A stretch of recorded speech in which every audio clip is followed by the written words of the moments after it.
Hi, my name is Kebri Cyclopedia, short for Casembrerang Britannica Encyclopedia Wikipedia. Hello, my name is K. Grampich, short for Casembrerang Grammar and Speech.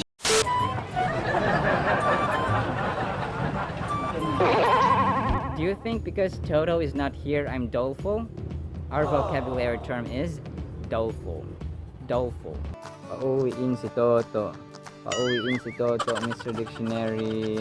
Ang doleful mga sombreros ay adjective. Ito yung pagtukoy o paglalarawan natin sa tropa nating sobrang nalulungkot, no? Sobrang kalungkutan or sobrang malungkot mga sombreros. Ang mga possible synonyms po natin dito ay mournful, despondent, kung napanood niyo yung vlog natin about despondent, depressed, etc. At pag ginamit naman sa sentence ay let it fly, Mr. Dictionary. Samuel's eyes were doleful after receiving the subpoena from the Supreme Court.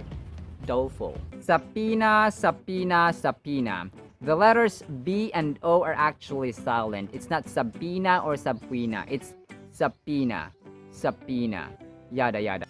Samuel, Samuel. Do you know Samuel Morse? Si Samuel Morse mga sombreros ay isang Amerikanong pintor at inventor. Siya po ang nag-develop ng electric telegraph. Siya at ang kaibigang si Alfred Vail ang nag-develop din ng tinatawag na Morse code. Doleful, no? Sobrang nababalisa, sobrang nalulungkot, no? Huwag po tayong malungkot. Sabi po dito, 1 Peter 5:7, ipagkatiwala ninyo sa Kanya, kay Jesus, ang ating o inyong mga alalahanin sa buhay, sapagkat Siya ay nagmamalasakit sa inyo. Psalm 30 verse 5, dahil ang Kanyang galit ay hindi nagtatagal, ang galit ni Lord. Ngunit ang kanyang kabutihan or ang kabutihan ng Panginoon ay magpakailanman. Grabe.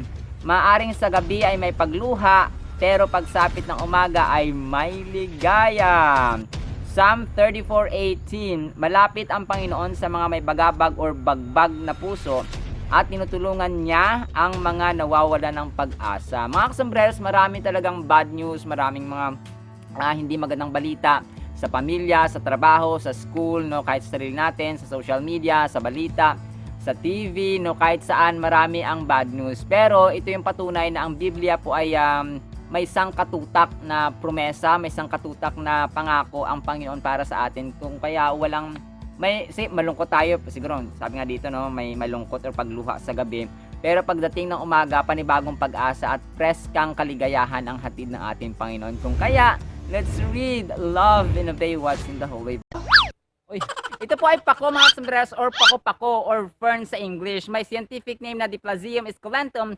Ito po ang pinakakaraniwan sa lahat po ng uri ng fern kasi maliban sa ginagamit ng iba ng bulaklak or palamuti, ito po ay ginugulay dito. No? Ang talbos po nito ay ginigisa lamang o ginagawang tinola, konting magic sarap, konting bawang, konting luya, ay boom, instant ulam na po mga sombreros.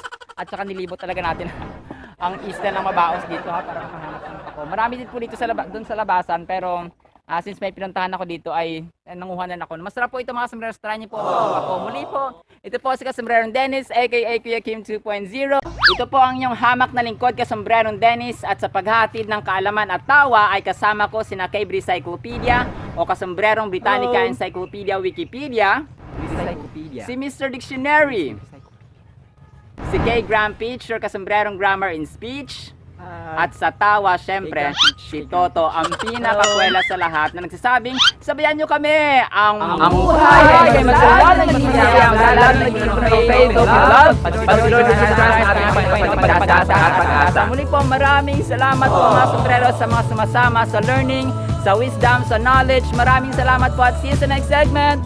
Bye-bye!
Hi, my name is Kebri Cyclopedia, short for Casembrerong Britannica Encyclopedia Wikipedia. Hello, my name is K. Grampich, short for Casembrerong Grammar and Speech.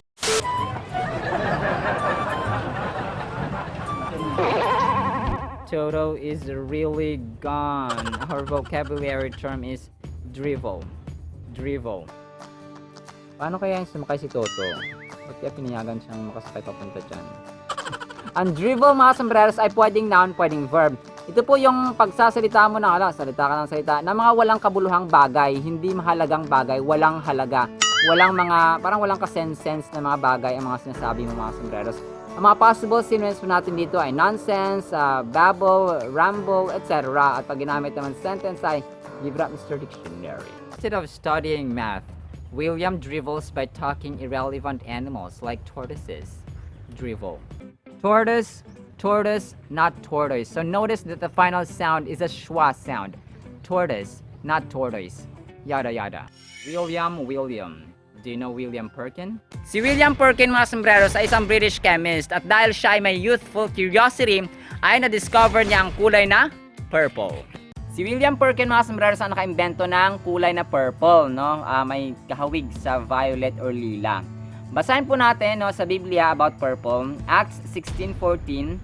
One who heard us was a woman named Lydia from the city of Thyatira, a seller of purple goods, who was a worshipper of God. Wow. The Lord opened her heart to pay attention to what was said by Paul. No? Si Lord din pala nagbubukas ng puso ng tao para makinig at magkaroon ng interes sa salita ng Panginoon. Mark 15:20. And when they had mocked him, si Jesus Christ, they took the purple of him or of him, put his own clothes on him, and led him out to crucify him.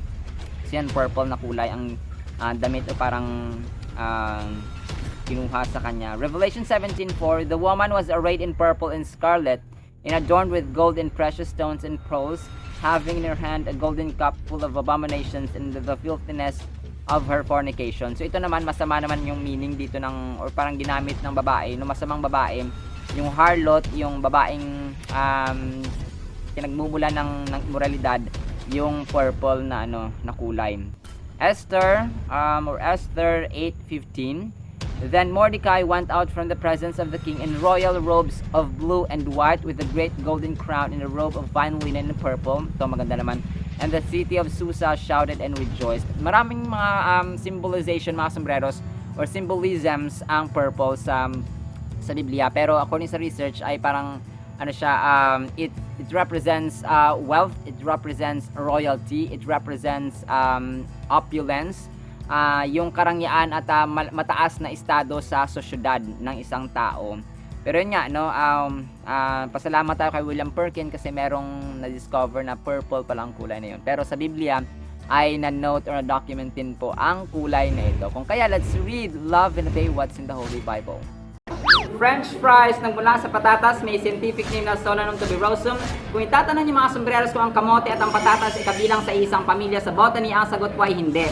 Ang patatas ay kabilang sa pamilya ng Solanaceae family na ang kabilang or nightshade family. Ang kabilang po dito ay ang talong, ang tabako, ang kamatis at lahat ng uri ng peppers or bell peppers or mga sili mga sombreros. Habang ang kamote naman na may scientific name na Ipomoea batatas ay kabilang sa Convolvulaceae family or morning glory family. So kabilang sa mga ito ang morning glory, ang bindweed, ang dodder. So ang dodder at saka bindweed mga medyo hindi pamilyar sa atin.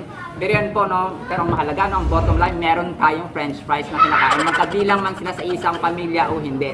Muli po ito po si Casembrerong Dennis aka Kuya Kim 2.0. Ito po ang inyong hamak na lingkod, Casembrerong Dennis, at sa paghatid ng kaalaman at tawa ay kasama ko sina Kebri Cyclopedia o Casembrerong Britannica Encyclopedia Wikipedia, si Mr. Dictionary, si K. Grampich or Casembrerong Grammar and Speech, at sa tawa, syempre, si Toto, ang pinakakwela sa lahat na nagsasabing, sabayan nyo kami, ang buhay ay masalang nagigiyang lalang nagiging love, pagsulod sa ating pagkasa. Muli po, maraming salamat po mga sombreros sa mga sumasama sa learning, sa wisdom, sa knowledge. Maraming salamat po at see you sa next segment. Bye-bye!